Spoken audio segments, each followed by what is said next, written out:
Present us, O Lord, in all our doings with thy most gracious favor, and further us with thy continued help, that in all the works begun, continued, and ended in thee, we may glorify thy holy name, and finally, by thy mercy, attain everlasting life. Amen.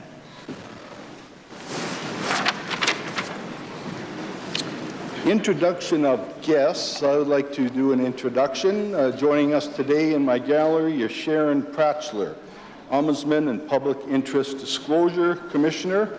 Seated with her today is 14 members of her team. They are here today hosting a celebration of 50 years of service by the Ombudsman and Public Interest Disclosure Commissioner Office. Members are invited to attend the celebration in the Saskatchewan Gallery this afternoon.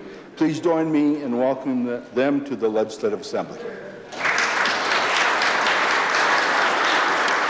Recognize the Premier. Mr. Speaker, I have a couple of introductions, so I would ask leave for those, for an extended. Leave has been requested. Is leave granted? Carried. Thank you very much, Mr. Speaker. I see a number of folks here with us today, some students. I see a number from the USW. I see some Legion members, a number of folks that have joined us here today, and I know they'll have be properly welcomed or officially welcomed in due course here, Mr. Speaker. I'd take a moment to introduce through you and to all members of this Assembly a couple of gentlemen. First, a founder of this party, longtime MLA representing the constituency of Kenora-Pelly is Mr. Ken Kravets behind the bar. Mr. Speaker, since serving in this Assembly, and it would be no surprise to anyone in this Assembly, Ken has always very much been an advocate for Canada, Saskatchewan-Ukraine relations and those Ukrainian people living in Saskatchewan. Mr. Speaker, he's just most recently been appointed as the Honorary Consul of Ukraine, Mr. Speaker, so we would congratulate Ken on that appointment. Mr. Speaker, while on my feet, I would take this opportunity to welcome to the Saskatchewan Legislative Assembly a man in your gallery, Mr. Cassie Reel. Cassie is the Managing Director with Fairfax Financial Holdings, significant investments not only in this province, this nation, but around the world, Mr. Speaker. Joining Cassie is Chantel Patrick. She's the Executive Director with International Relations in the Ministry of Trade, Export and Development. In addition to his career, Mr. Speaker, Mr. Rio has been a long-time champion of Canada-India relations and has been great counsel on Saskatchewan-India relations and is a great friend of the province of Saskatchewan. He's served as previously as the President and Chief Executive Officer of the Canada-India Business Council.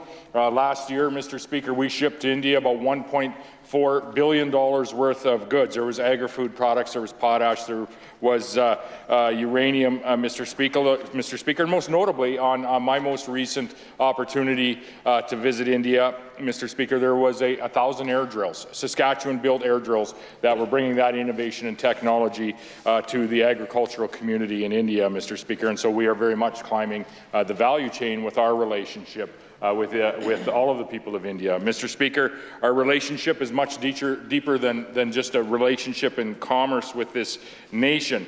There are many educational and research partnerships that are there. There are thousands of newcomers who have come to Saskatchewan from the country of India, and through their many contributions, I would say, have made our province much stronger.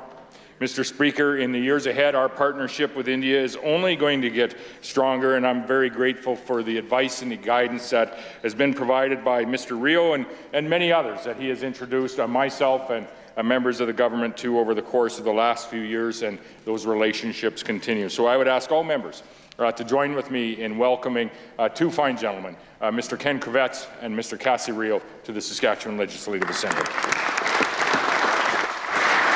Recognize the Leader of the Opposition. Mr. Speaker, request leave for an extended introduction. Leave has been requested for an extended introduction. Is leave granted? Carried. Thank you, Mr. Speaker. It is my pleasure to join with the Premier in welcoming all of the delegations here today who are joining us in their Legislative Assembly. I would also like to take a moment to introduce a very large delegation, Mr. Speaker, seated in your gallery. We have members of the United Steelworkers here with us representing almost 6,000 workers in this province in 52 workplaces right across the province in industries such as mining and forestry. We have cab drivers, those who work with wood products, manufacturing, Mr. Speaker, and also those who roll pipe and steel right here in Regina. Communities such as Rocanville, Hudson Bay, Pike Lake, Vanscoy, Saskatoon, just to name a few, Mr. Speaker. We had a really good series of meetings with this delegation here. I want to thank each of them for taking the time to have their voice and the voices of their members heard. We talked about paid sick days, about mental health and addictions, support for public services across the province, Mr. Speaker.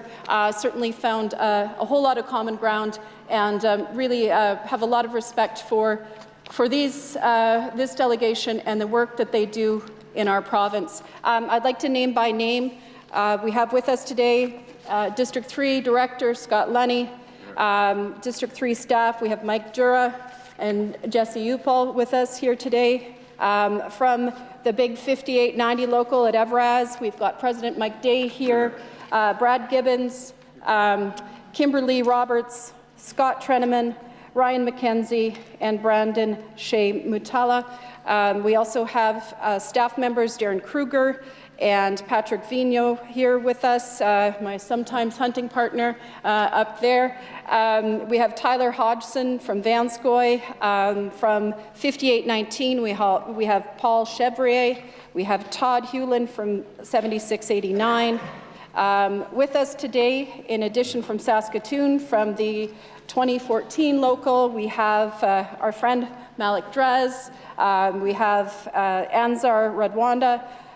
We have Raja Ali, and Mr. Speaker, we also have from 7689 Michael Cull, Kyle Fisher from 5890, Daryl Partridge 7916, Brandon Nicholson from 1184, Chuck Deege and Jesse Seconder from 5917. Mr. Speaker, these workers here representing steel do essential work, contributing not only in their workplaces to our economy, but their communities. Their voices have been valuable, and I would invite all members to join me in welcoming this delegation to their Legislative Assembly. Sure.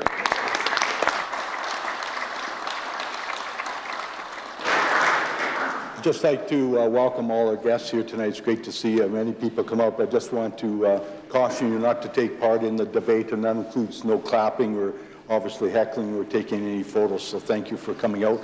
I recognize the Minister of Labour Relations and Workplace Safety.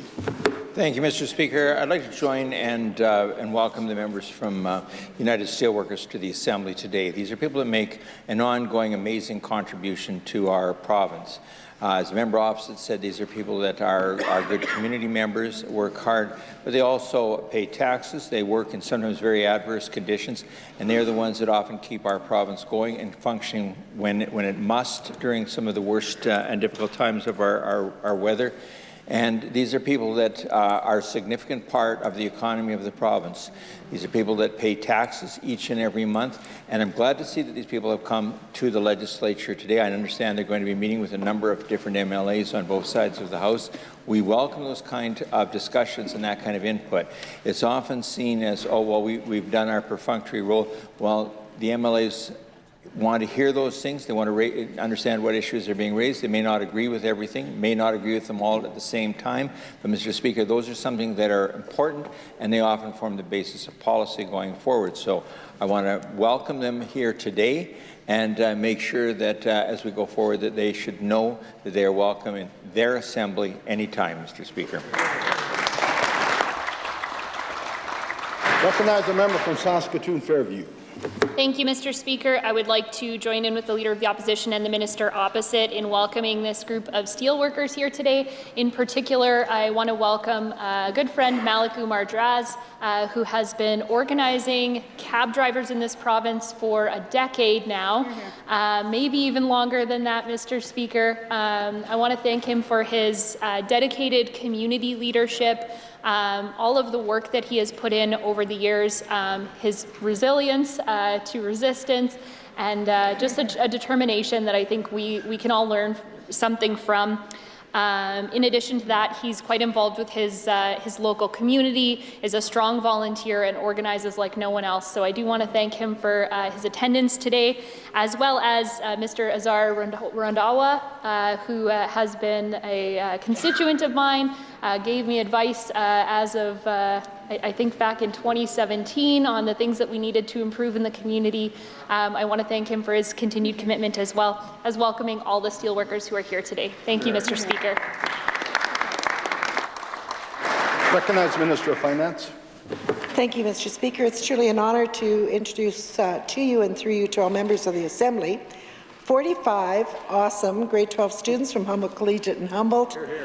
They are accompanied by their teachers, Mr. Miat, who is a frequent visitor here, as well as Mr. Rao and Ms.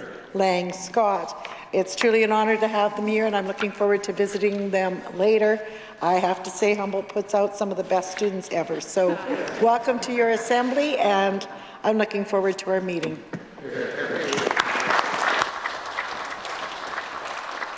Recognize a member from Saskatoon University. Thank you, Mr. Speaker. I'd like to join with the members who have extended greetings to our sisters and brothers from United Steelworkers Union here today.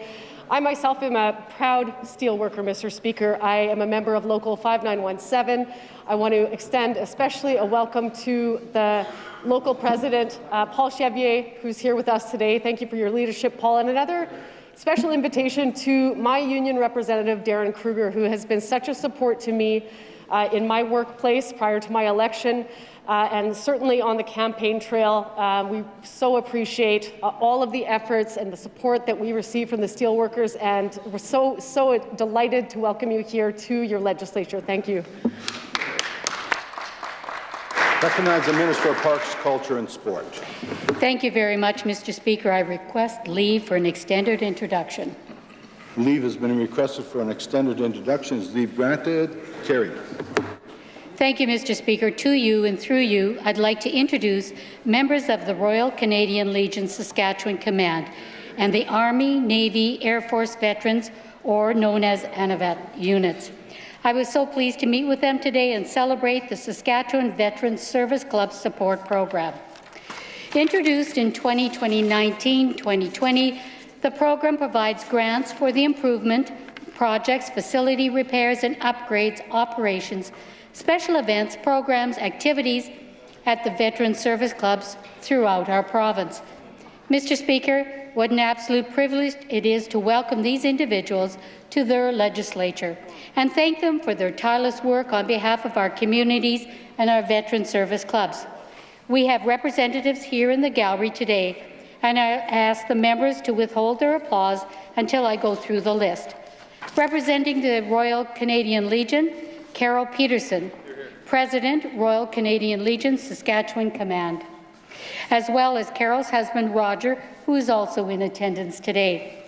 Chad Wagner, Provincial Executive Director, Royal Canadian Legion, Saskatchewan Command, and Bob Travell, President of the Royal Canadian Legion Branch 59 in Moose Jaw.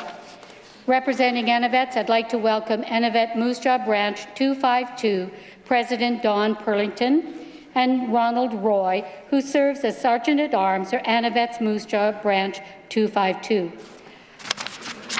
And Rick Taylor, President of ANAVETS, who plays an instrumental role in the Veteran Support Program's success. I ask, Mr. Speaker, that all members please join me in thanking these individuals for their commitment, their sacrifice to making Saskatchewan a better place. Thank you, Mr. Speaker. Recognize a member from Saskatoon Fairview. Thank you, Mr. Speaker. It's my pleasure to join in with the minister opposite in welcoming these leaders from the Royal Canadian Legion Saskatchewan Command and ANAVETS to their assembly today. I certainly have a strong tie to these organizations as an ANAVETS number 38 member in Saskatoon myself for over a decade now. and see some familiar faces up there. I want to thank you for the work that you do in really holding the fabric of your communities together, maintaining service clubs that in many situations have dwindled in numbers, and I find that there is such a strong spirit of community in your clubs, a strong welcome, and I want to thank you for the work that you're doing, and of course any support that can be provided to the service clubs is more than welcome.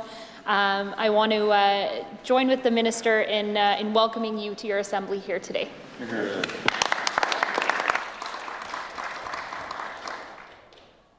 Recognize a member from Prince Albert, Northcote. Request leave for an extended introduction. Leave has been requested for an extended introduction. Is leave granted? Carried. Thank you, Mr. Speaker. To you and through you and all members of this House, it is an honour for me today to introduce to you, seated on the floor, Kirby and Candace Constant and their children, Laren, Keaton and Kyler. And they are joined today by Candace's sister, Kim Jonathan, who is a former chief and the first female chief of FSIN, and her husband, Devin Jonathan, who is an RCMP member in F Division and is from Six Nations. And for those sad Bruin fans here, he is a member of Stan Jonathan's family. So, I first had the pleasure of meeting Candace and Keaton at a Make-A-Wish event in Prince Albert last year, where Keaton was the recipient of a new camper, so the family could use it to go to their powwows. Keaton was featured in a CTV article on the national news earlier this year on his powwow dancing. Keaton was born with a hole in his heart, and the lower half of his body hasn't developed, but this hasn't stopped him. And I can attest to that. He can whip around faster in that chair than most of us can walk. Keaton started powwow dancing when he was still in Jolly Jumper. His sister Laren has been powwow dancing since she was a baby, and she loves sports, arts, bands, and volunteering. She attends school and teaches the students about her culture and reconciliation.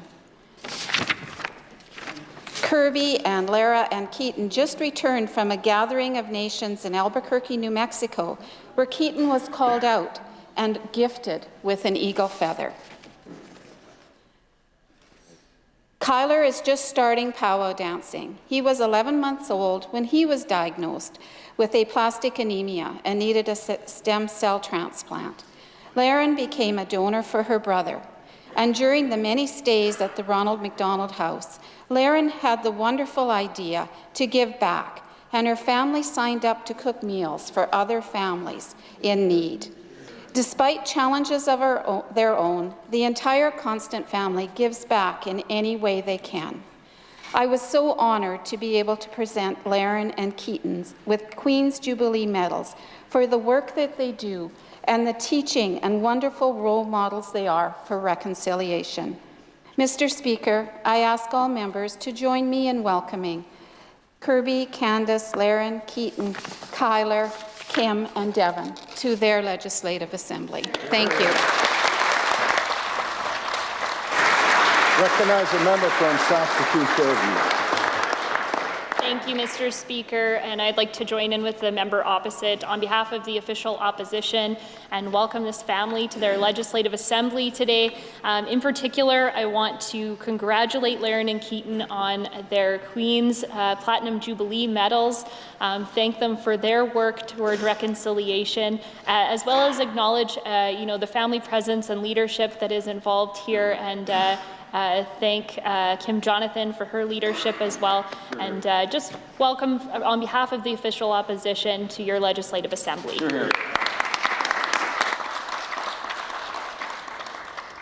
Recognize the Minister of Advanced Education. Thanks, Mr. Speaker.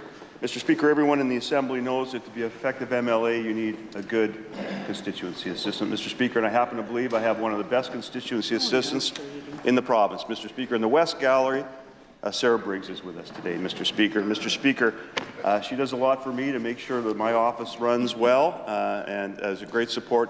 So I want to thank her for all that hard work, but Mr. Speaker, I want to thank her more for being a very, very good friend, Mr. Speaker, and for everything that she does for me, Mr. Speaker. So I would ask all members of the Legislative Assembly to welcome Sarah to her Legislative Assembly. Recognize a member from Saskatoon Riversdale. Well, thank you, Mr. Speaker, and I would like to join in with the Minister of Advanced Education. Brief thing that happened in my office, my assistant passed away, as a lot of you know. Sarah grabbed the reins, took the keys to the office, just looked after everything so well for me, so I want to thank you very much for that, and I found out that anything I can do in the office, you can do better. Thank you so much, and please join me in welcoming Sarah to her legislature. Recognize a member from Kenora Pelly. Thank you, Mr. Speaker. To you and through you, I'd like to, in the West Gallery, introduce 8 grade 9 students from the Endeavour Christian School. Give a wave. Accompanied with them is Richard Barkman. I'm not sure if he's a teacher or the lead guide of parent chaperones. And also the parent chaperones. I look forward to meeting them after QP, and I have some ice cream for you guys. Welcome. Thank you. Recognize Minister of Rural and Remote Health. Thank you, Mr. Speaker. To you and through you, I'd like to introduce 2 guests seated in your gallery, the top row, if they wouldn't mind giving a wave when I introduce them, Stephanie Fuchs and Michael Gates. Mr. Speaker, Stephanie is a new administrative assistant in our office, serving myself and the Minister of Health, and has been just an absolutely fantastic addition to our team, full of energy and extremely eager. Mr. Speaker, she comes to us from a dentist office, and I understand has become the resident expert for any sort of in-house dental inquiries that we have in amongst our staff, who shall go unnamed, Mr. Speaker, and we're grateful to have Stephanie here. And joining her is her significant other, Michael, who I understand is the brewmaster at Bushwhacker Brew Pub here in Regina. And I understand this is Michael's first time in the legislature. They've had an opportunity to tour the building a little bit, and we're going to have a bit of a chat after the proceedings are done here today. So, Mr. Speaker, I'd ask all members to join me in welcoming Stephanie and Michael to their Legislative Assembly.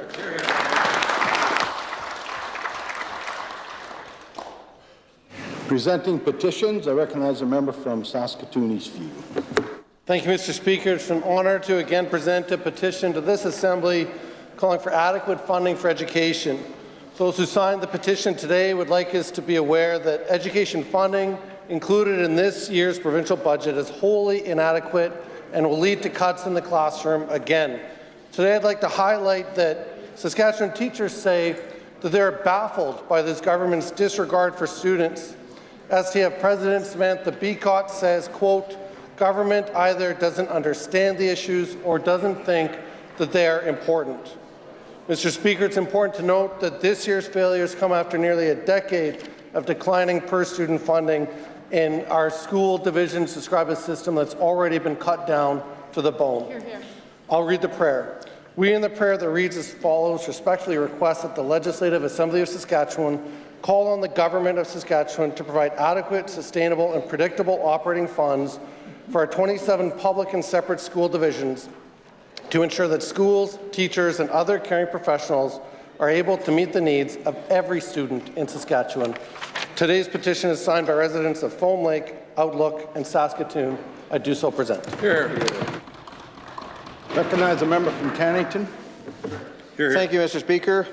We, the undersigned residents of the province of Saskatchewan, wish to bring to your attention the following. That the NDP Liberal federal tax on carbon continues to make life more expensive for Saskatchewan residents. That the federal Liberal/NDP coalition government continues to be disingenuous with their rhetoric surrounding the carbon tax, and that according to the Parliamentary Budget Officer's analysis, most households will pay more in fuel charges and GST, as well as receiving slightly lower incomes than they will receive in climate action incentive payments. Despite promises from the federal government that the tax would remain revenue neutral and that families would benefit, the reality is that families are paying more than they receive. We, in the prayer that reads as follows, respectfully request that the Legislative Assembly of Saskatchewan take the following action: to call upon the Government of Canada to immediately end the federal carbon tax and support Saskatchewan's development as a global supplier of food, fuel and fertilizer. The below undersigned are residents of Carrot River, Nipawin, Cherry Ridge, I do so present. Thank you.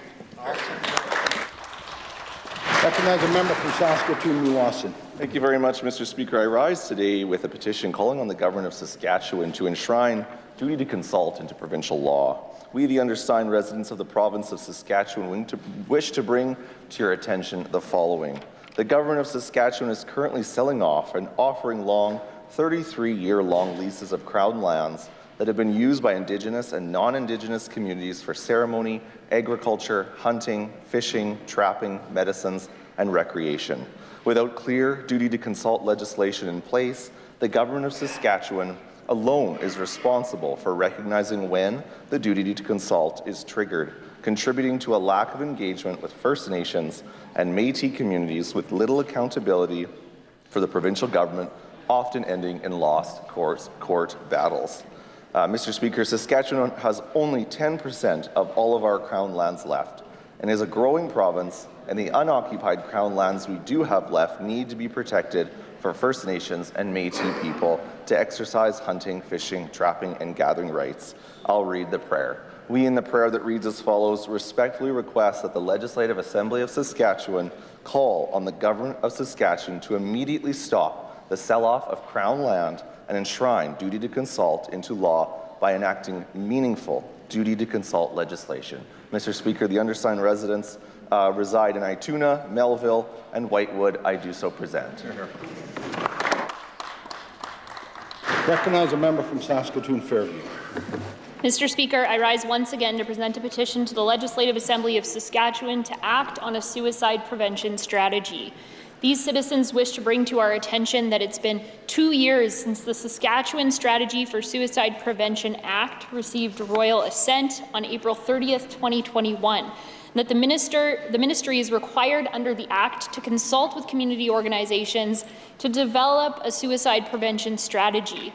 We know that suicide remains the second leading cause of death for young people aged 15 to 34 in Canada, and that suicide rates for Indigenous people in Saskatchewan are 4 times higher than non-Indigenous people, with Northern Saskatchewan continuing to experience higher level of suicide and overdose deaths. I'll read the prayer.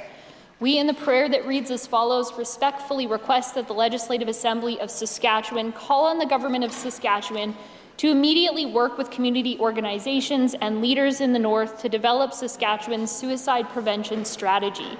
This is signed today by individuals from Regina, Mr. Speaker. I do so present.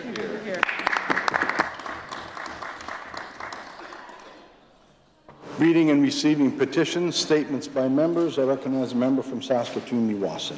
Thank you very much, Mr. Speaker. In celebration of the Platinum Jubilee, it was my pleasure to bestow the Queen's Platinum Jubilee Medal to Sally Mitchell.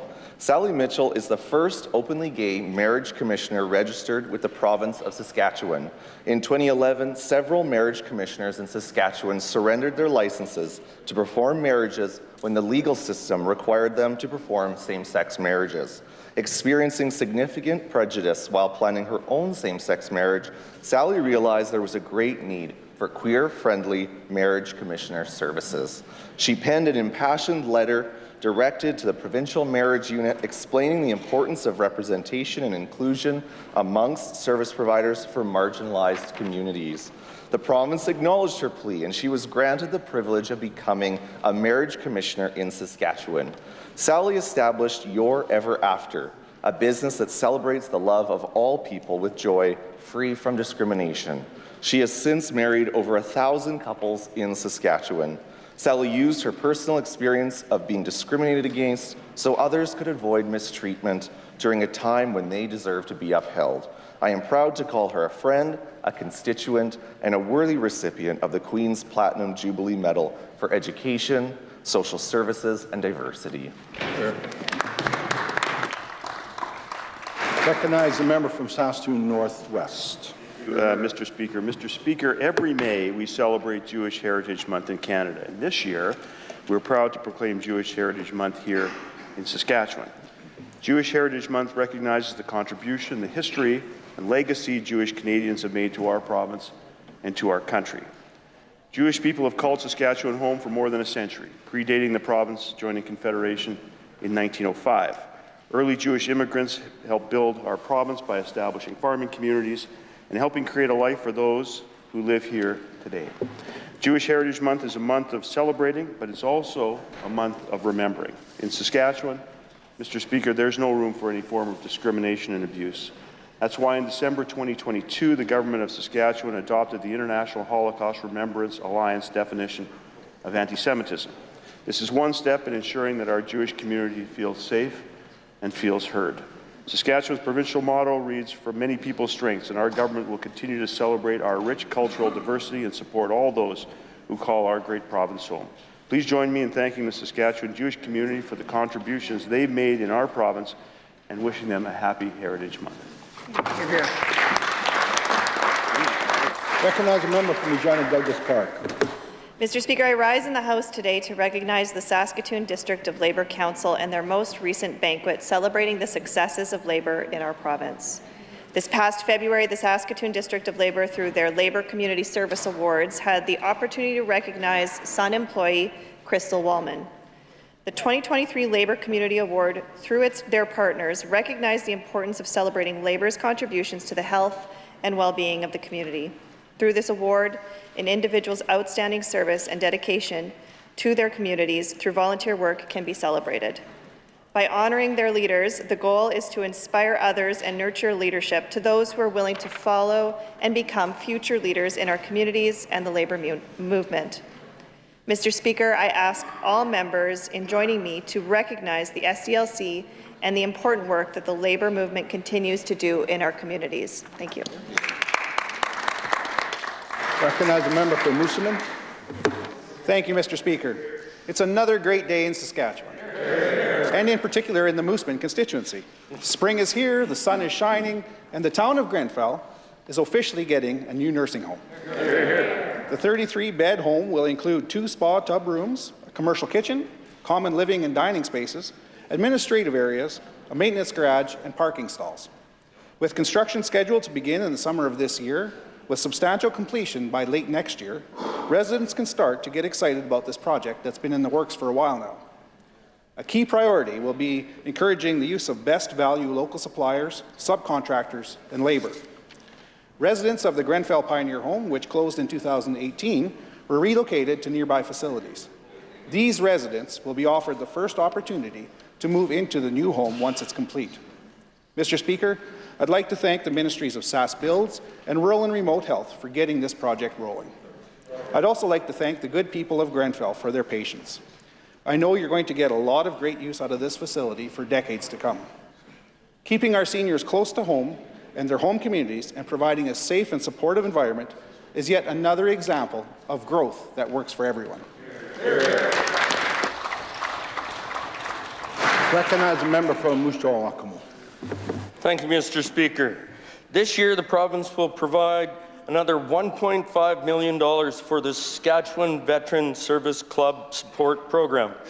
Introduced in 2019, the program provides grants up to $30,000 to veterans clubs for improvement projects, repairs or upgrades, operations, special events, programs, and activities. Funding that strengthens the long-term sustainability of these important institutions and an election commitment that we are proud to continue.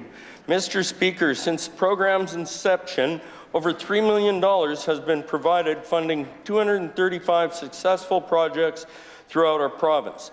This program is delivered collaboratively by the Government of Saskatchewan and our partners, the Royal Canadian Legion, Saskatchewan Command, and the Saskatchewan Anna-Vets. Individuals from those organizations were introduced in our House today. My hometown, Moose Jaw, is lucky to have Legion Branch number 59 and Anna-Vets Unit number 252 serving our communities, our veterans, and our families. With the help of this program, these clubs were able to make improvements including kitchen renovations, electrical and technology upgrades, and 2 application inputs will occur in 2023 with deadlines on May 15th and August 31st. Mr. Speaker, we thank our veterans for all their service. Thank you, Mr. Speaker. Recognize a member from Humboldt-Watrous. Thank you, Mr. Speaker. The Saskatchewan Association of Conservation Officers, SACO, held its 40th annual convention through the April 28th to 30th weekend at the Wawa Shriners Hall in Regina. The Minister of Corrections, Policing and Public Safety attended the Saturday evening banquet to deliver greetings on behalf of government. Approximately 150 or 60 people attended the dinner, which included a number of recognition honours, including the annual Saskatchewan Conservation Officer of the Year Award. This year's SACO Award went to Conservation Officer Brendan Smith of Humboldt, who demonstrated outstanding leadership, public education, and performance of duty in 2022. Officer Smith laid a number of charges last year for unlawful hunting, night hunting, and traffic safety violations. He played a key role in monitoring illegal angling on St. Brew and Lake Lenore lakes, removing several individuals from Saskatchewan's lakes. He supported the ministry's unlawful outfitting task force, and he responded on September 4th to the James Smith Cree Nation event. Officer Smith also took time last year to conduct numerous educational presentations for local schools and senior care homes, where he gave fish filleting demonstrations and talked about the role of conservation officers in Saskatchewan. We would like to recognize Officer Brendan Smith for his outstanding achievements in 2022 and for the important work that all conservation officers do to protect Saskatchewan's precious natural resources. Hear, hear.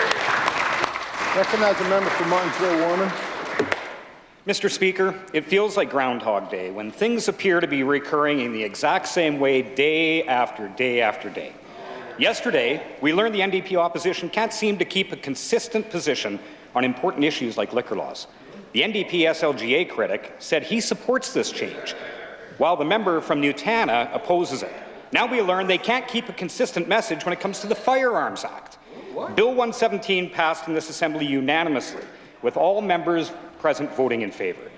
The member from Rosemont said in the media regarding Bill 117, and I quote, "We stood in support of the Act," end quote. Crystal clear, wouldn't you agree, Mr. Speaker? Apparently not. The member from Newtana recently posted on Instagram about Bill 117, and I quote, "This bill continues to seed strife and division, promotes fear," end quote.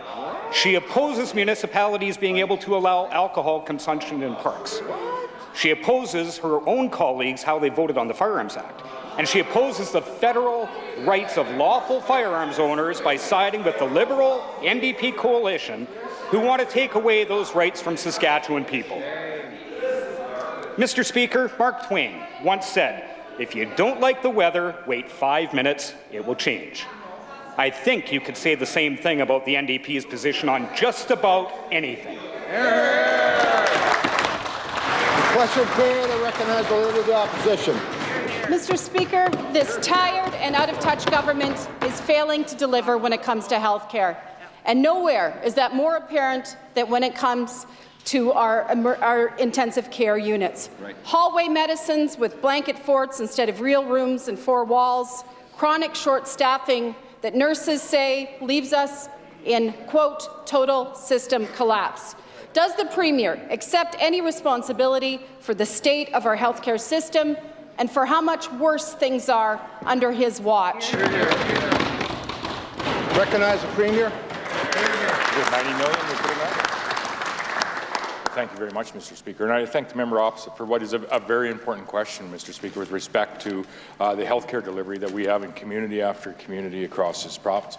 It is no secret, Mr. Speaker, that across the nation of Canada, we are collectively having challenges in a post-pandemic world with human resource numbers to deliver those health care services to collectively Canadians across the nation, Mr. Speaker. That is why you've seen these health ministers come forward with a surgical wait time initiative, Mr. Speaker, to ensure that we're lowering the time that Saskatchewan residents are waiting for their surgeries here, Mr. Speaker, alongside those residents in all other provinces across the nation. That's why you've seen these two health ministers come forward, Mr. Speaker, with what is the most ambitious health human resource plan in the nation of Canada, Mr. Speaker. International job offers, Mr. Speaker, job offers to graduates not only here in Saskatchewan but across the nation of Canada, incentives in hard-to-recruit places, Mr. Speaker. Most certainly, This is a health human resource plan that is going to bring people to the front lines to support those that are already there offering that so very valuable service. Recognize the Leader of the Opposition. Mr. Speaker, listening to this tired and out-of-touch Premier, you'd think that everything is just fine in our emergency rooms. Mr. Speaker, we know that that is not true. We've received a leaked copy of the critical care dashboard dated April 25th of this year. It lays out the status of ICUs around lunchtime that day. Mr. Speaker, how were things on that particular day? Well, at RUH, St. Paul's, Yorkton, and Swift Current, all of those hospitals were on bypass, sending patients for critical care elsewhere because they were overwhelmed. To the Premier, do you think that it's acceptable to have 4 of our largest ICUs turning patients away? Recognize the Premier.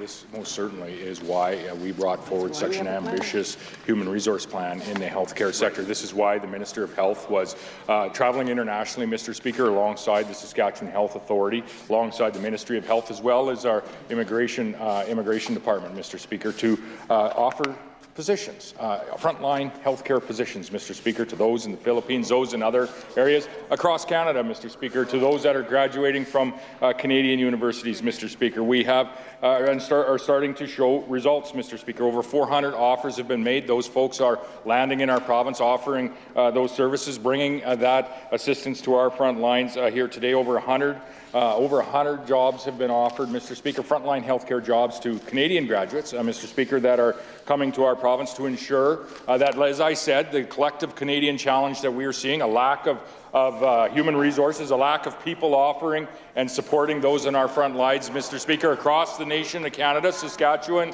is not exclusive in this challenge, Mr. Speaker, but what is different is Saskatchewan has what is the most ambitious plan, the most ambitious health human resource plan funded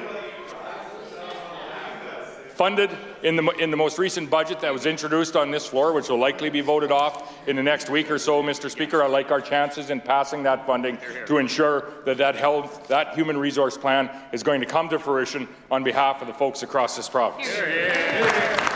Recognize the Leader of the Opposition.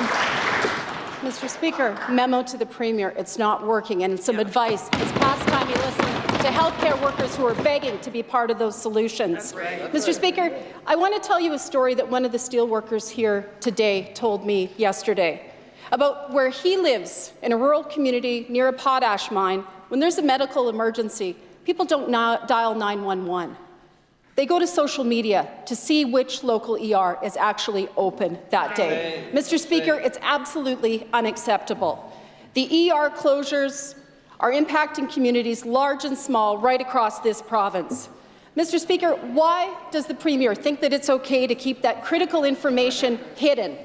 And what is he going to do to fix our healthcare system, or at the very least, make public which hospitals are closed today? Recognize the Minister of Rural and Remote Health. Thank you, Mr. Speaker. This government is working very hard with our frontline healthcare workers and with the community leaders to make sure that we are doing everything we can to stabilize and enhance service to healthcare service to rural communities right across this province, Mr. Speaker. And that includes the 4-point HHR action plan to recruit, train, incentivize, and retain healthcare workers. More investments in this year's budget, Mr. Speaker, to the Rural Physician Incentive Program, more hiring of nurses, of continuing care aides, of combined lab and X-ray techs, Mr. Speaker. Investments into communities such as the community of Esterhazy, Mr. Speaker, where we will be building a new integrated facility, Mr. Speaker, as announced in this year's budget. Those are the types of investments, Mr. Speaker, that this government is making into rural health care and will continue to do so. Thank you, Mr. Speaker.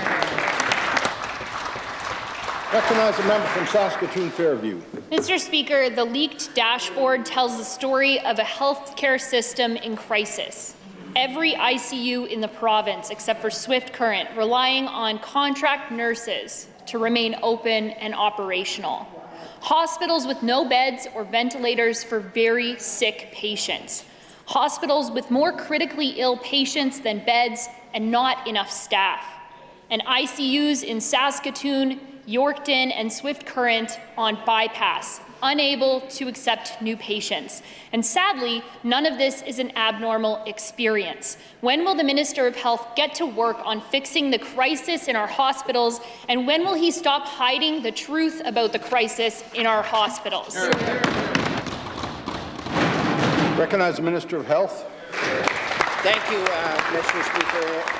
And the member opposite referenced contract nurses. These are 200 individuals that we do have contracted that have been used under previous governments that are used across Canada. Is it the member's position that we should fire those contract nurses and have more service disruptions, Mr. Speaker? Because I would really like for them to stand up and put that on the record of what we should do with those contract nurses.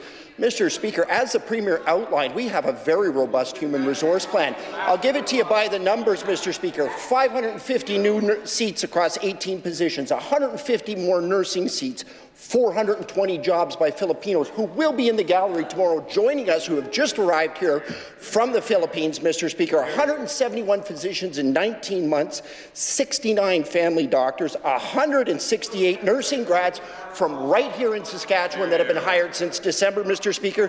111 healthcare workers have been hired since October, Mr. Speaker, and 105 people have maximized their incentive of up to $50,000. Thank you, Mr. Speaker. Recognize a member from Saskatoon, Fairview. Absolute nonsense from that minister, Mr. Speaker. He knows we need full-time people working in those jobs, but we'd have to have a real retention plan to make that happen. Mr. Speaker, there's no reason for this tired and out-of-touch government to keep information hidden from Saskatchewan people, but this is their MO.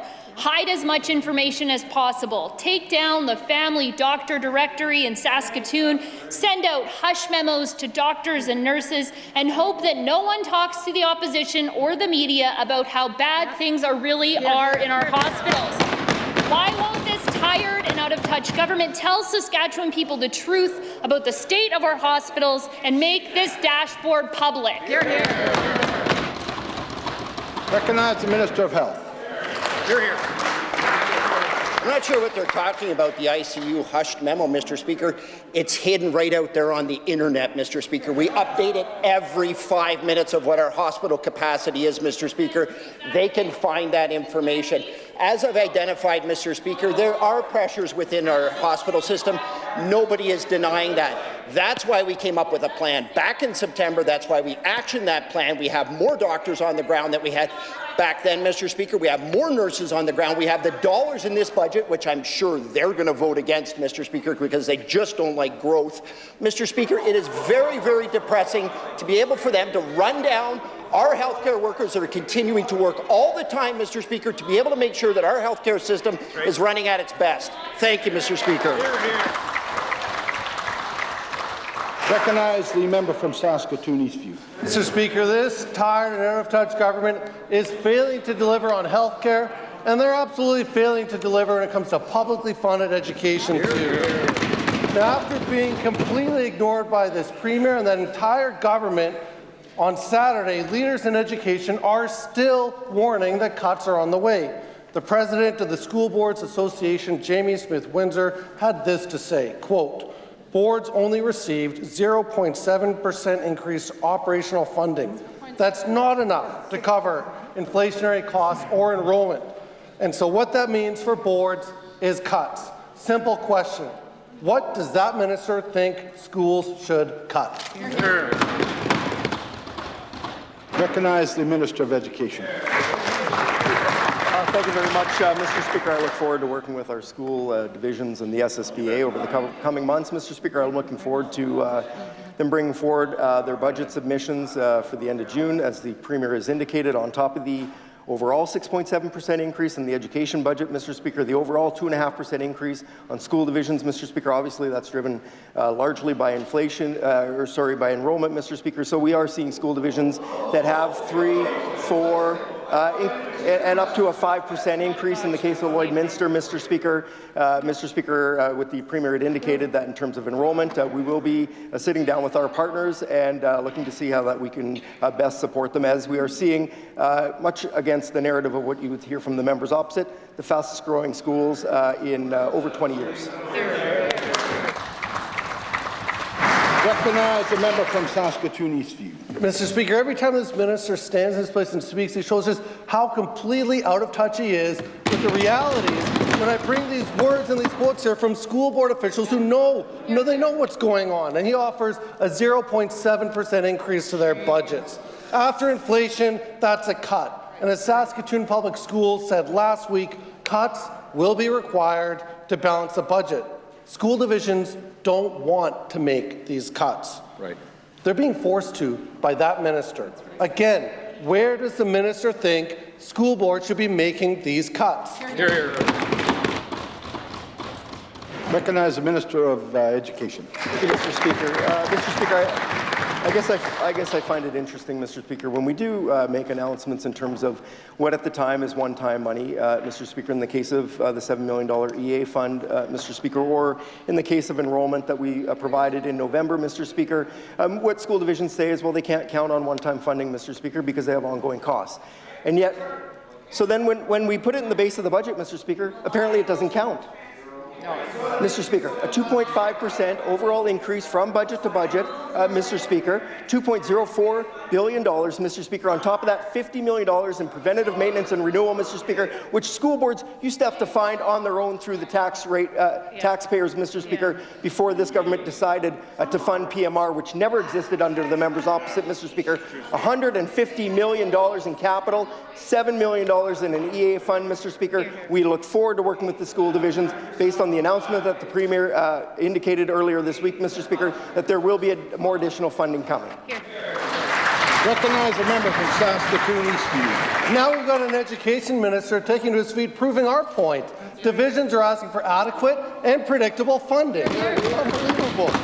Now, he should have shown up at the rally on Saturday, but he didn't have the courage to be there. Yeah. This is what the STF President Samantha Peacock had to say about that. Quote, since the minister declined to attend the rally and hear from students, parents, and teachers, and also has not spent time in a classroom to understand his portfolio and his challenges, the STF would be pleased to offer him an opportunity to hear directly from Saskatchewan's teachers about the realities in schools.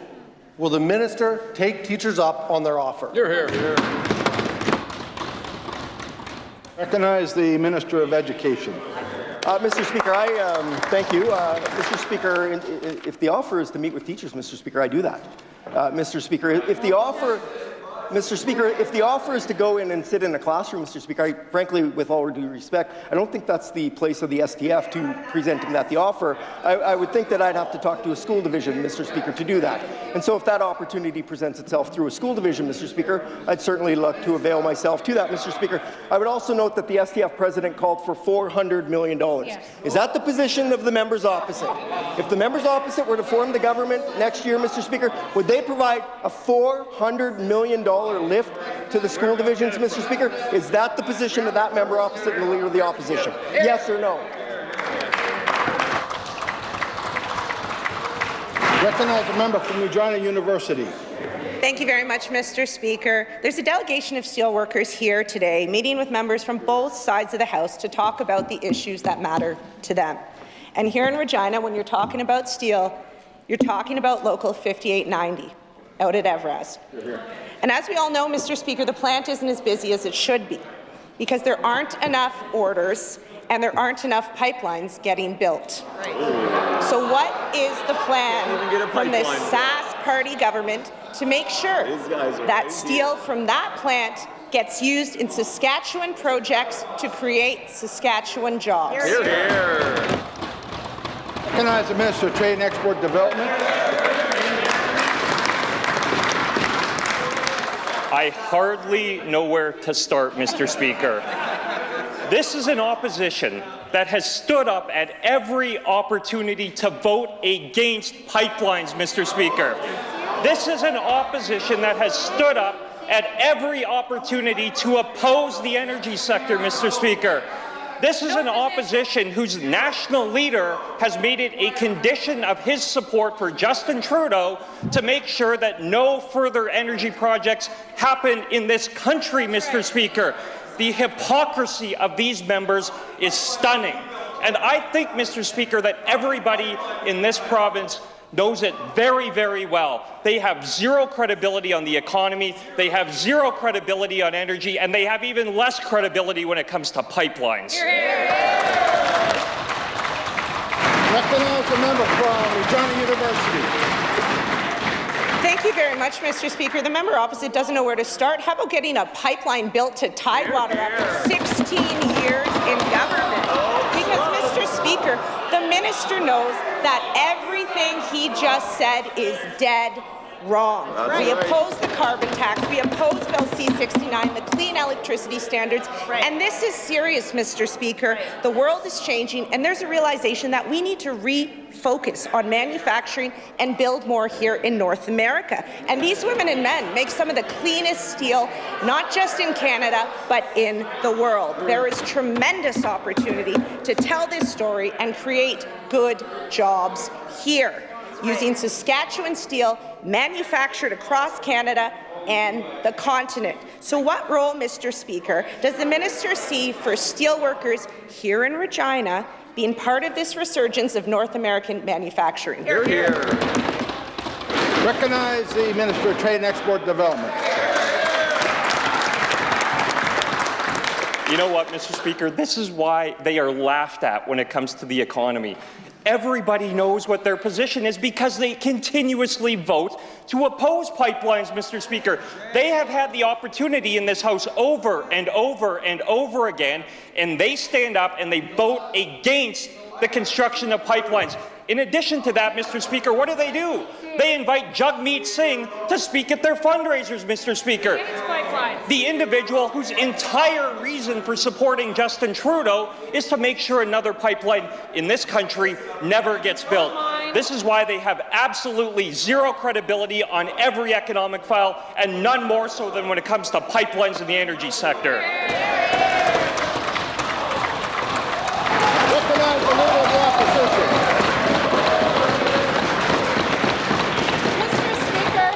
You know, I think the minister likes to think him rather clever within the walls of this assembly.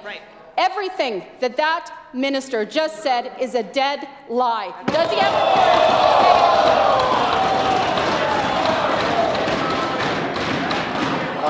I ask the leader of the opposition to withdraw and apologize for that comment. Mr. Speaker, I stand by what I said. Everything that he just said is a dead lie.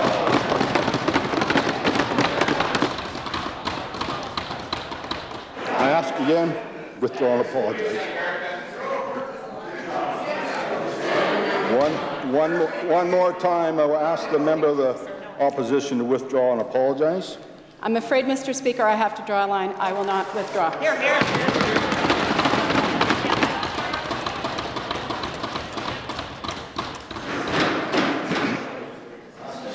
Ms. Carl Beck, I hereby name you for disregarding authority of the chair. Pursuant to Rule 57.2, the member is suspended from the service of the Assembly for the remainder of the sitting day. I ask the Sergeant at Arms to remove the member.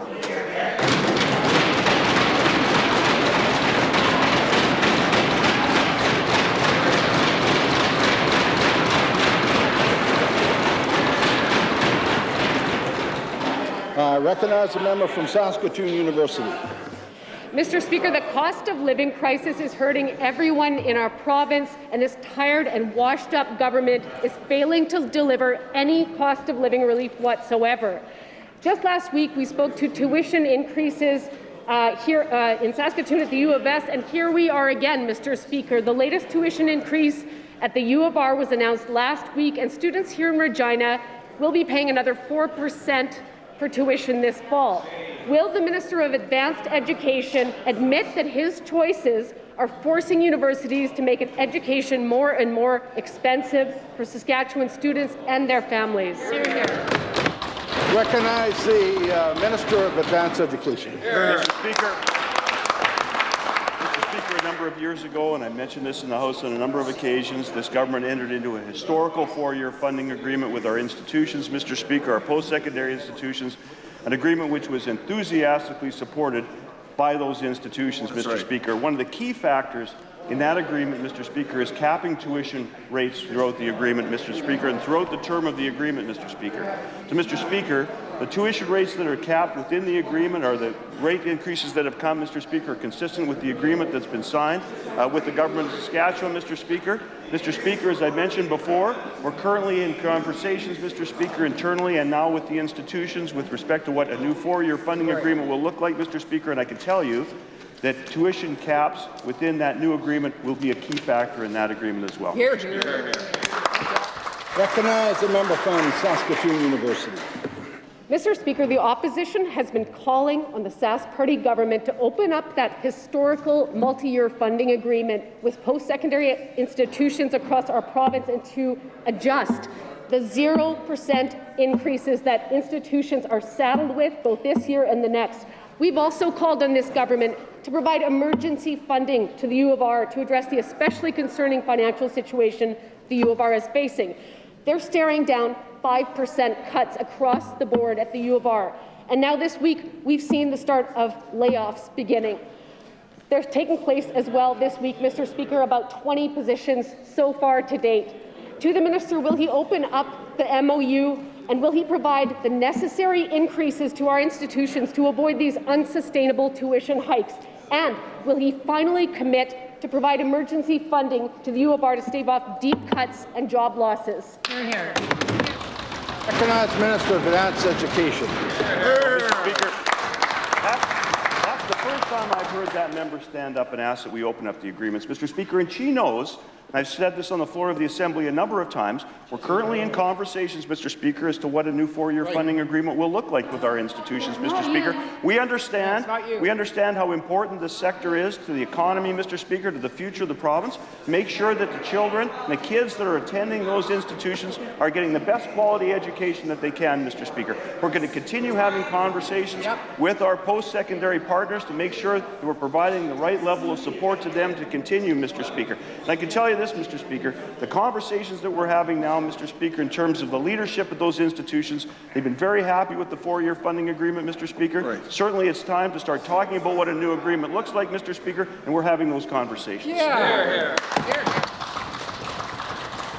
Recognize a member from Saskatoon Fairview. Mr. Speaker, more than 150 people have lost their lives to the overdose crisis in our province this year. People in Regina, people in Saskatoon, in the north, people in rural communities. This touches families all over Saskatchewan. At the rate things are going, if we continue on the path we are on so far, in just the first 3 months of this year, 2023 will be the worst year ever for overdose deaths.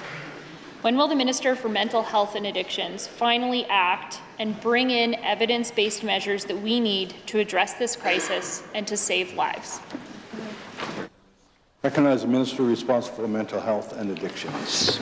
Thank you, Mr. Speaker. This morning we announced the latest investment in addictions treatment and recovery in this province with the addition of 12 more post-treatment beds at the treatment facility in Estevan. Mr. Speaker, this is in addition to the 14 post-treatment beds that were announced earlier this year in Estevan, bringing the total there now to 32 post-treatment beds, 32 inpatient beds, as well as, Mr. Speaker, 4 pre-treatment beds. This is in addition, Mr. Speaker, as well to the 36 virtual treatment spaces for mild to moderate addictions treatment that is available for people right across this province, as are the treatment beds in Estevan, Mr. Speaker. That is the work that will be continued to be done. This is part of phase 2 of the treatment bed expansion. There'll be more to talk about that in the months ahead, Mr. Speaker. Thank you. Early in the question period, the member from Saskatoon Fairview said, "Tell the truth to the government." I would like the member to stand and withdraw and apologize. Thank you, Mr. Speaker. I withdraw and apologize. And in question period, the Minister of Trade and Export Development used the word hypocrisy. That's another form of unparliamentary language. I would ask the Minister of Trade and Export Development to withdraw and apologize. Withdraw and apologize.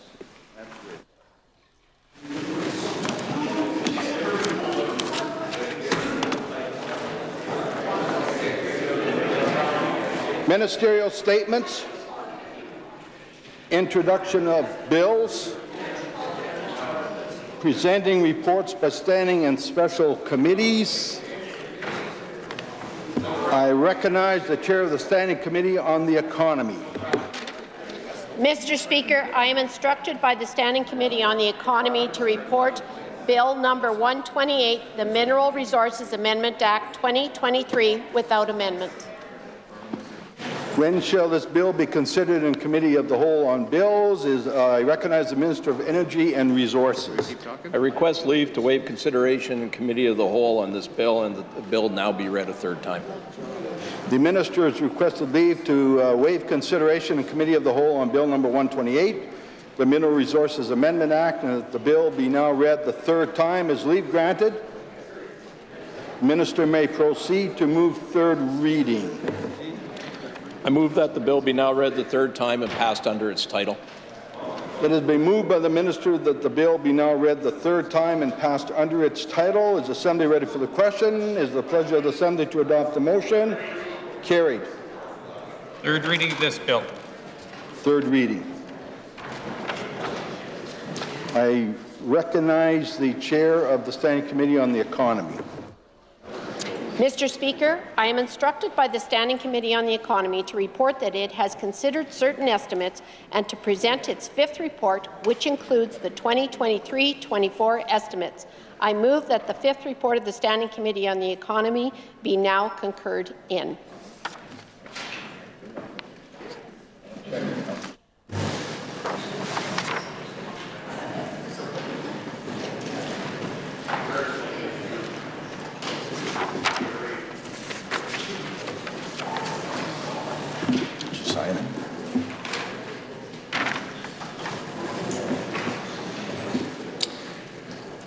The member moved that the fifth report of the Standing Committee on the Economy be now concurred in. Is the pleasure of the Assembly to adopt the motion? Carried.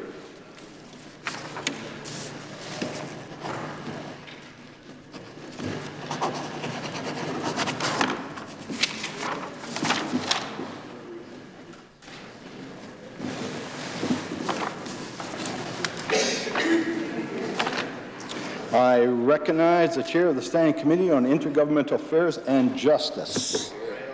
Thank you, Mr. Speaker. I'm instructed by the Standing Committee on Intergovernmental Affairs and Justice to report Bill number 110, the Wills Amendment Act 2022, without amendment. When shall this bill be considered in Committee of the Whole on Bills? I recognize the Minister of Justice.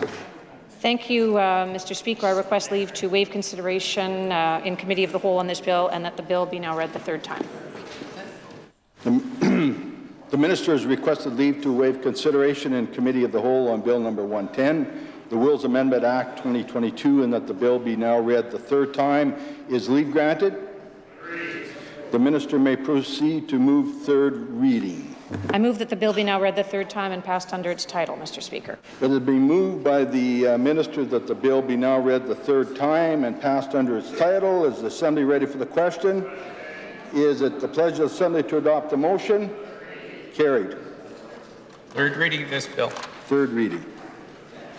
I recognize the Chair of the Standing Committee on Intergovernmental Affairs and Justice. Thank you, Mr. Speaker. I am instructed by the Standing Committee on Intergovernmental Affairs and Justice to report Bill number 111, the Family Maintenance Amendment Act 2022, without amendment. When shall this bill be considered in Committee of the Whole on Bills? I recognize the Minister of Justice. Thank you, Mr. Speaker. I request leave to waive consideration in Committee of the Whole on this bill and that the bill be now read the third time. Ministers requested leave to waive consideration in Committee of the Whole on Bill number 111, the Family Maintenance Amendment Act 2022, and that the bill be now read the third time. Is leave granted? Minister may proceed to third reading. Thank you, Mr. Speaker. I move that the bill be now read the third time and passed under its title. It has been moved by the Minister that the bill be now read the third time and passed under its title. Assembly ready for the question? The pleasure of the Assembly to adopt the motion? Carried. Third reading of this bill. Third reading. I recognize the Chair of the Standing Committee on Intergovernmental Affairs and Justice. Thank you, Mr. Speaker. I am instructed by the Standing Committee on Intergovernmental Affairs and Justice to report on Bill number 108, Pensions Benefit Amendment Act 2022, without amendment. When shall this bill be considered in Committee of the Whole and Bills? I recognize the Minister of Justice. Thank you, Mr. Speaker. I request leave to waive consideration in Committee of the Whole on this bill and that the bill be now read the third time. The Minister has requested leave to waive consideration in Committee of the Whole on Bill number 108, the Pension Benefits Amendment Act 2022, and that the bill be now read the third time. Is leave granted? The Minister may proceed to third reading. Thank you, Mr. Speaker. I move that the bill be now read the third time and passed under its title. It has been moved by the Minister the bill be now read the third time, passed under its title. The Assembly ready for the question. The pleasure of the Assembly to adopt the motion. Carried. Third reading of this bill. Third reading. I recognize the Chair of the Standing Committee on Intergovernmental Affairs and Justice. Thank you, Mr. Speaker. I am instructed by the Standing Committee on Intergovernmental Affairs and Justice to report Bill number 109, the Trespass to Property Amendment Act 2022, number 2, without amendment. When shall this bill be considered in Committee of the Whole on Bills? I recognize the Minister of Justice. Thank you, Mr. Speaker. I request leave to waive consideration in Committee of the Whole on this bill and that the bill be now read the third time. The Minister has requested leave to waive consideration in Committee of the Whole on Bill number 109, the Trespass to Property Amendment Act 2022, number 2, and that the bill be now read the third time. Is leave granted? The Minister may proceed to third reading. Thank you, Mr. Speaker. I move that the bill be now read the third time and passed under its title. It has been moved by the Minister the bill be now read the third time and passed under its title. Assembly ready for the question. Pleasure Assembly to adopt the motion. Carried. Third reading of this bill. Third reading. I recognize the Chair of the Standing Committee on Intergovernmental Affairs and Justice. Thank you, Mr. Speaker. I am instructed by the Standing Committee on Intergovernmental Affairs and Justice to report on Bill number 112, the King's Printer Act, without amendment. When shall this bill be considered in Committee of the Whole on Bills? I recognize the Minister of Justice. I request leave, Mr. Speaker, to waive consideration in Committee of the Whole on this bill and that the bill be now read the third time. Minister has requested leave to waive consideration in Committee of the Whole on Bill number 112, the King's Printer Act, and that the bill be now read the third time. Is leave granted? The Minister may proceed to move third reading. Thank you, Mr. Speaker. I move that the bill be now read the third time and passed under its title. It has been moved by the Minister the bill be now read the third time and passed under its title. Assembly ready for the question. Is it the pleasure of the Assembly to adopt the motion? Carried. Third reading of this bill. Third reading. I recognize the Chair of the Standing Committee on Intergovernmental Affairs and Justice. Thank you, Mr. Speaker. I am instructed by the Standing Committee on Intergovernmental Affairs and Justice to report Bill number 113, the King's Printer Consequential Amendments Act 2022, without amendment. When shall this bill be considered in Committee of the Whole on Bills? I recognize the Minister of Justice. Thank you, Mr. Speaker. I request leave to waive consideration in Committee of the Whole on this bill and that the bill be now read the third time. The Minister has requested leave to waive consideration in Committee of the Whole on Bill number 113, the King's Printer Consequential Amendments Act 2022, and that the bill be now read the third time. Is leave granted? The Minister may proceed to move third reading. Move that the bill be now read the third time, Mr. Speaker, and passed under its title. Moved by the Minister, the bill be now read the third time, passed under its title. Assembly ready for the question. Pleasure of the Assembly to adopt the motion. Carried. Third reading of this bill. Third reading. I recognize the Chair of the Standing Committee on Intergovernmental Affairs and Justice. Thank you, Mr. Speaker. I'm instructed by the Standing Committee on Intergovernmental Affairs and Justice to report Bill number 114, the King's Bench Act, without amendment. When shall this bill be considered in Committee of the Whole on Bills? I recognize the Minister of Justice. Thank you, Mr. Speaker. I request leave to waive consideration in Committee of the Whole on this bill and that the bill be now read the third time. Minister has requested leave to waive consideration in Committee of the Whole on Bill number 114, the King's Bench Act, and that the bill be now read the third time. Is leave granted? The Minister may proceed to move third reading. Thank you, Mr. Speaker. I move that the bill be now read the third time and passed under its title. It has been moved by the Minister that the bill be now read the third time and passed under its title. Assembly ready for the question. It's a pleasure of the Assembly to adopt the motion. Carried. Third reading of this bill. Third reading. I recognize the Chair of the Standing Committee on Intergovernmental Affairs and Justice. Thank you, Mr. Speaker. I'm instructed by the Standing Committee on Intergovernmental Affairs and Justice to report Bill number 115, the King's Council Act, without amendment. When shall this bill be considered in Committee of the Whole on Bills? I recognize the Minister of Justice. Thank you, Mr. Speaker. I request leave to waive consideration in Committee of the Whole on this bill and that the bill be now read the third time. Minister, the Minister has requested leave to waive consideration in Committee of the Whole on Bill number 115, the King's Council Act, and that the bill be now read the third time. Is leave granted? The Minister may proceed to move third reading. Thank you, Mr. Speaker. I move that the bill be now read the third time and passed under its title. It is moved by the Minister that the bill be now read the third time and passed under its title. Assembly ready for the question. Pledge the Assembly to adopt the motion. Carried. Third reading of this bill. Third reading. I recognize the Chair of the Standing Committee on Intergovernmental Affairs and Justice. Thank you, Mr. Speaker. I'm instructed by the Standing Committee on Intergovernmental Affairs and Justice to report Bill number 126, the Summary Offences Procedural Amendment Act 2022 without amendment. When shall this bill be considered in Committee of the Whole on Bills? I recognize Minister of Justice. Thank you, Mr. Speaker. I request leave to waive consideration in Committee of the Whole on this bill and that the bill be now read the third time. The Minister has requested leave to waive consideration in Committee of the Whole on Bill on number 126, the Summary Offence Procedure Amendment Act 2022, and that the bill be now read the third time. Is leave granted? Minister may proceed to move third reading. Thank you, Mr. Speaker. I move that the bill be now read the third time and passed under its title. It has been moved by the Minister that the bill be now read the third time and passed under its title. Assembly ready for the question. Pledge the Assembly to adopt the motion. Carried. Third reading of this bill. Third reading. Orders of the day.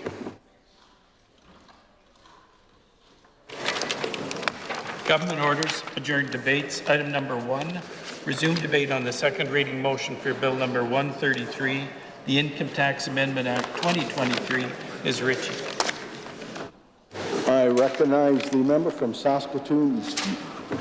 Thank you, Mr. Speaker. I'll put a few comments on the record here for Bill 133, the Income Tax Amendment Act. I understand that what we're trying to accomplish here is extending some incentives that have existed previously and extending those from December 31st, 22 to December 31st of 2023, specifically providing some hiring incentives and head office incentives in the areas of manufacturing and processing, and I guess that all I really want to say in respect to this legislation is that we are 100% in favor of increasing the number of good-paying jobs, solid union jobs, good-paying jobs that can pay the mortgage and folks have enough left over to feed their families and take care of the people that they love.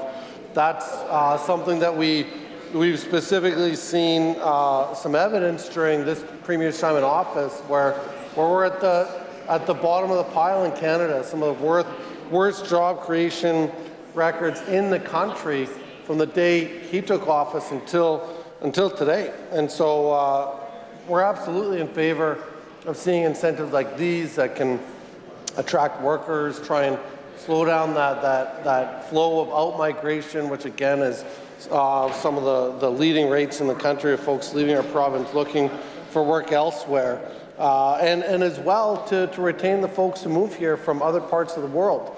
We know that we've got some of the highest rates or some of the worst rates of retaining newcomers that move here from other parts of the world, and so we need to look at creative ways to change that momentum towards keeping people here. Now, as far as whether or not these incentives work, I think that we need to see evidence of that. We're certainly in favor of evidence-based practices that are leading to better jobs and more jobs for people here and people who might be considering moving here. So that's the part that's missing as far as clear evidence that these incentives are accomplishing that goal. But I think that we've seen enough that certainly support these incentives and just want to see the evidence that that backs them up. I know that our critic, my seatmate, will get into some of these questions in committee, but at this time, I'm prepared to see this bill, number 133, proceed to the next stage through the typical process. Thank you.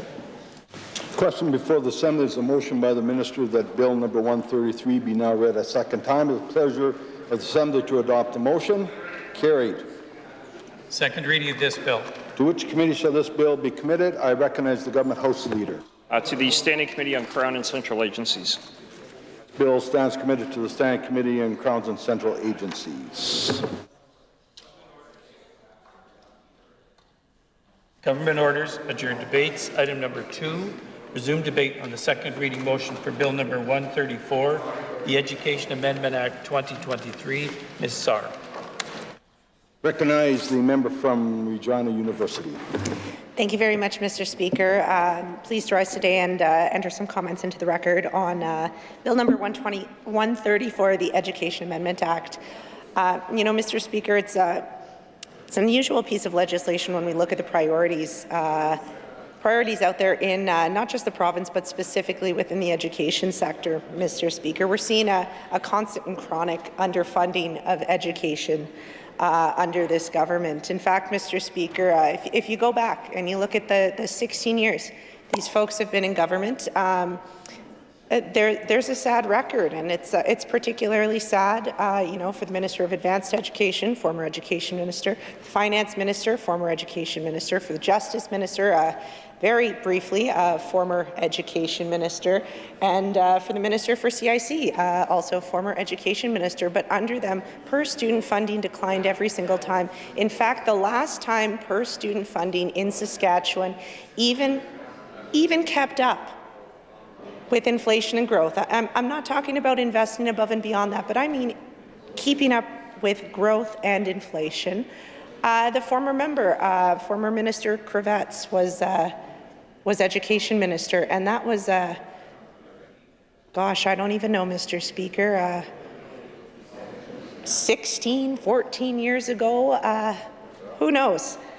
Time has no meaning in this place, Mr. Speaker, but that's a pretty sad record when you look at some of the profits that this government has seen and the refusal to invest when times are good.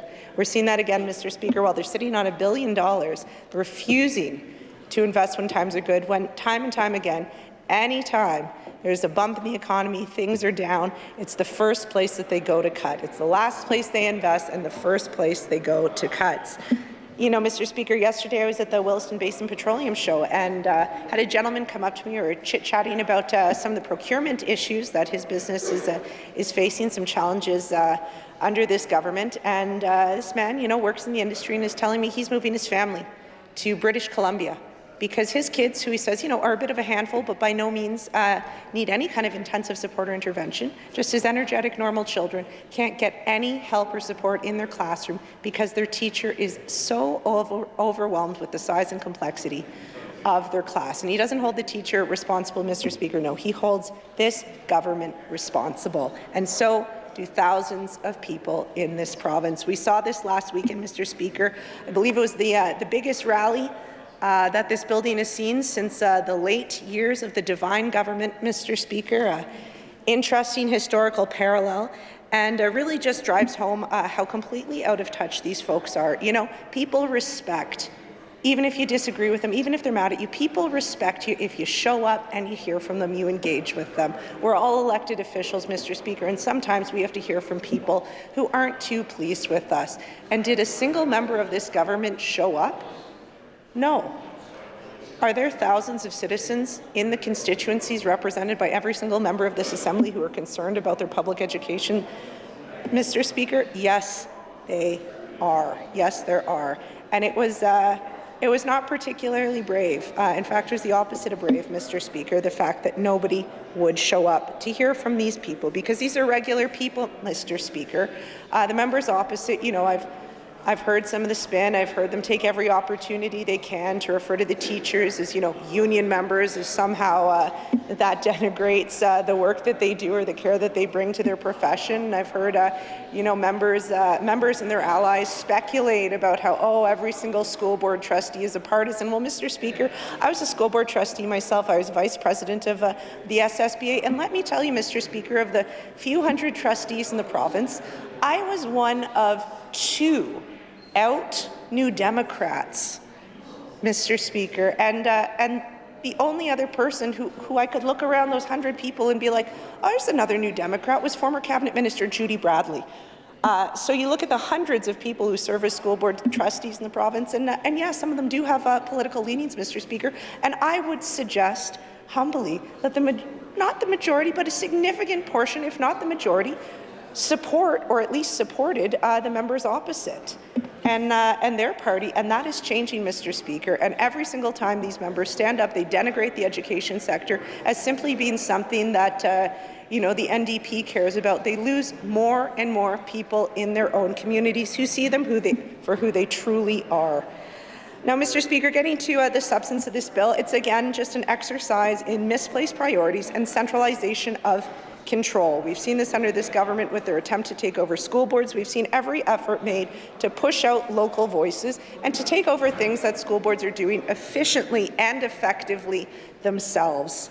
And Mr. Speaker, it's particularly interesting. I know my colleague, the critic, is going to do great work with stakeholders and continuing to address this bill, but it's going to have a particularly detrimental effect on rural schools, Mr. Speaker, where more and more students are going to have to opt for online learning because they can't get those services in their own classrooms. And Mr. Speaker, not only are rural schools critically important to this province, they're also major employers in rural Saskatchewan. And as more and more of these classes go online, are centralized under this government's ongoing need for control, you're going to see fewer and fewer jobs in those communities. So, Mr. Speaker, with that, I think I have another bill to speak to, so I will move to adjourn debate on Bill 134. Hear, hear. Members move to adjourn debate. It's a pleasure assembly to adopt the motion. Carried. Adjourn debates. Item number 3. Resume debate on the second reading motion for Bill number 135, the Education Consequential Amendments Act 2023. Ms. Saar. Recognize a member from Regina University. Thank you very much, Mr. Speaker. I've waxed poetically about some of the misplaced priorities that we're seeing with this bill, and we've spoken to teachers, we've spoken to parents, and they want what's best for their children, and that is a strong, locally accessible, locally supported, funded public education system, Mr. Speaker, a publicly funded education system. And even the minister has acknowledged that this isn't necessarily priority number 1 yet. This is where we see them spending not just their political capital, but also taxpayer dollars. And there are actual issues that we should be prioritizing in education, Mr. Speaker. You can go into a classroom across this province, and I'd encourage the members opposite to do so, because every time they stand up and speak about education, it's increasingly clear how little they understand it and how out of touch and far removed they are from those things. Last year, we had the Minister of Education waxing on about how increasing gas prices don't impact school divisions. Go out and tell that to Chinook, Mr. Speaker.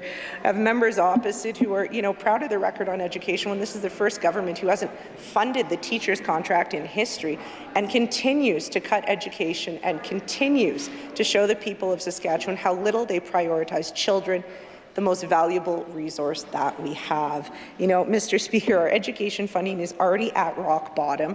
These guys want to talk about it being second in the country. It's only if you factor in a bunch of things which don't actually impact classroom learning. And Mr. Speaker, it's 8th in the country if we want to speak in plain facts. It's 8th in the country.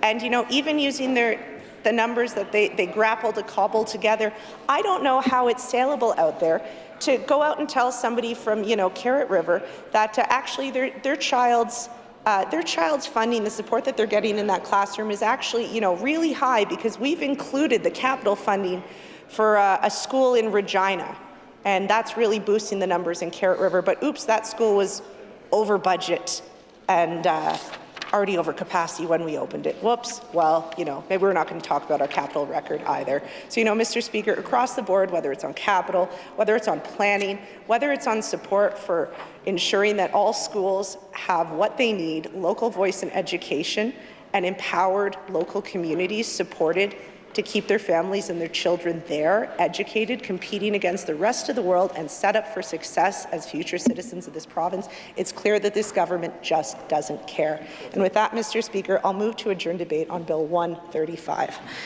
Members move to adjourn debate. It's a pleasure of Assembly to adopt the motion. Carried. Recognize the Government House Leader.